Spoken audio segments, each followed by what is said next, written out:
After taking questions from the press, repeatedly raising his voice, misstating facts to reporters over and over, Mr. Biden then went to leave the room.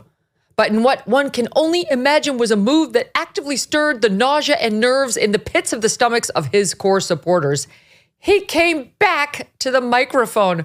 My God, the stress. Only to then refer to Egypt's president, al-Sisi, as the president of Mexico.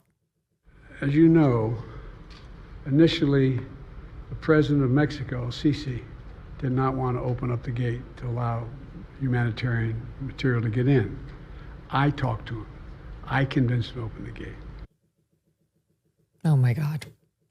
That's the third time this week, for those of you counting, that he has publicly confused the identities of foreign leaders. He also claimed on Wednesday that he had spoken to German Chancellor Helmut Kohl in 2021. Mr. Kohl, by that point, had been dead for 4 years. On Sunday, he said at a campaign event in Vegas that he had recently had a chat with Francois Mitterrand of Germany.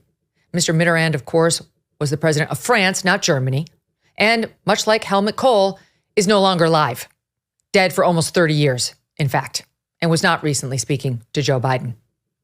Yesterday, he also referred to red states and green states and mumbled through a remark we think was about Roe v. Wade. Said when we pushed all these programs, I said I'm going to be a president for everybody, whether they live in a red state or a green state. Making Roe v. Wade the law of the land. The law of the land. Roe v. what? Who? Ward? An unnamed Democratic ally of Mr. Biden told NBC that yesterday was, quote, the worst day of his presidency. And already there are Republican calls to invoke the 25th Amendment, which allows a sitting president to be removed for incapacity.